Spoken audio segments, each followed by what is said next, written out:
Hello, everyone. Father Scott Vanderveer here with another look at the 10 Commandments. This one, the sixth. Thou shalt not commit adultery.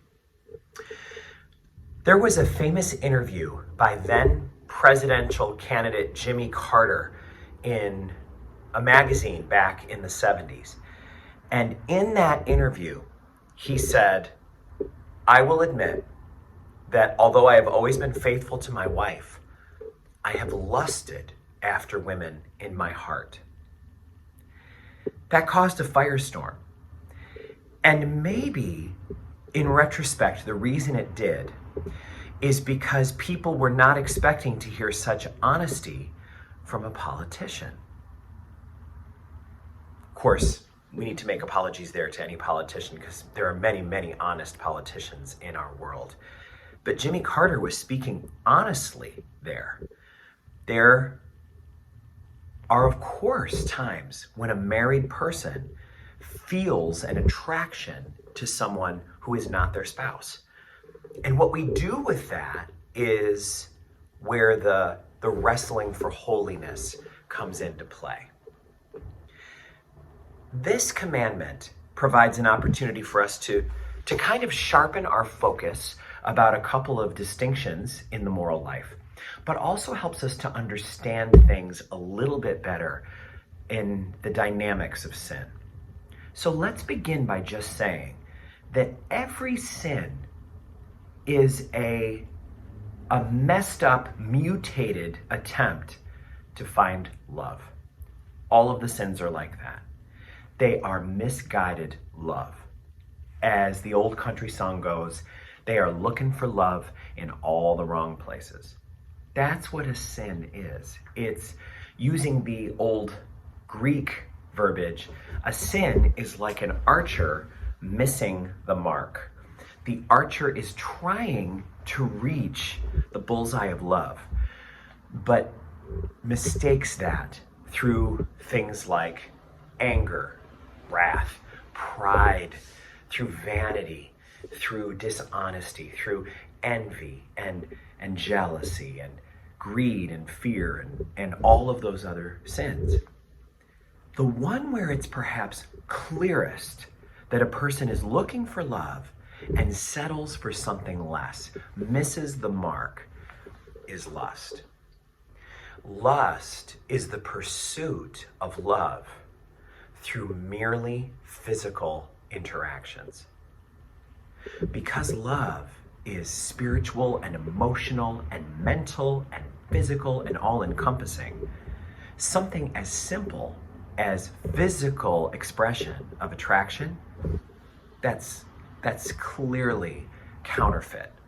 That's counterfeit love. That's not real love. That's not the kind of love that satisfies. That's not the kind of love that can sustain a person. Lust leaves us feeling empty and unfulfilled. It's missing the mark of love. And it's important for us to recognize that all of the sins are like that, but lust helps us to see it in a very clear way, because it is very clear that what looks like love is actually not. This is also a good time to have a distinction between some terms in the moral life. The term adultery is sometimes broadened to mean anything that involves a lack of integrity in sexual decision making. But I think it's good for us to recognize that that word is meant to pack a particular punch for the kind of betrayal that is a part of true adultery. Adultery happens in marriage when someone who is committed to another person for life, is vowed to that person for life, decides that they are going to look for love, physical love, somewhere else.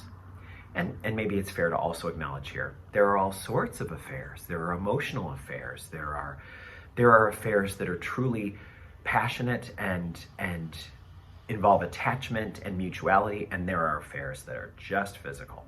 But all of them fall under the category of unfaithfulness, of adultery. So adultery involves not just a sexual acting out, but the breaking of a vow.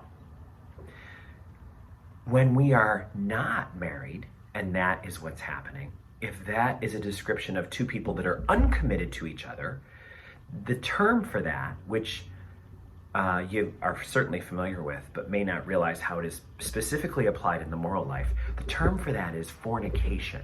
That's fornicating. Fornicating is when two uncommitted people are engaging in premature expressions of total commitment, which sex is. It's a total self-giving of the other, physically, emotionally, spiritually, and mentally. And so when people that are just meeting at a bar and hooking up, or dating and then engaging in recreational forms of physical expression, that's fornication. And that also is missing the mark, because it means we're using a physical expression that is meant to embody total gift and commitment to the person, and we're using it recreationally. It's a form, maybe we could say, of substance abuse.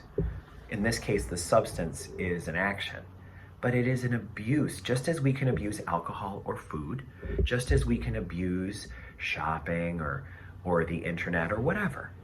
So we are now being given the chance to think about what a life of integrity would look like in our relationships with each other.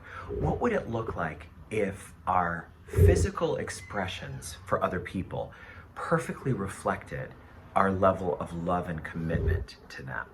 What would it be like for us to live in total congruency with the way we're acting and what we're feeling inside?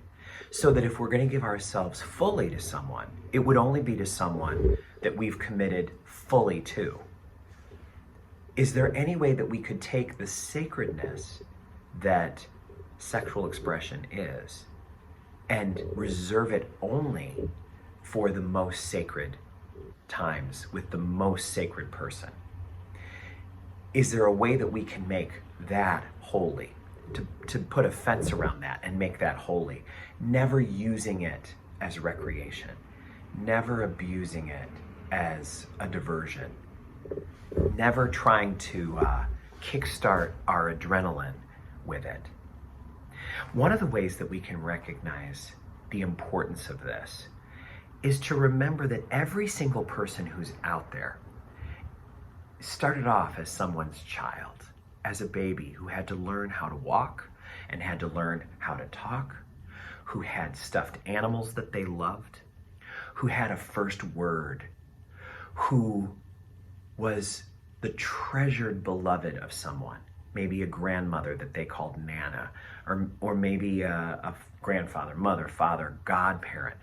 This was someone that was long awaited and revered, a true gift from God to that family. If we recognize that that person is part of a huge web of relationships and not simply an attractive body that was placed in our path for our own enjoyment and recreation, perhaps we can get a little closer to understanding what it would look like to place sexuality in a field of holiness. Some thoughts for today on the sixth commandment. Thank you for always engaging in the spiritual and moral life in such a deep way. I appreciate having you here, and thank you for your commitment to your spiritual growth. And God bless us all.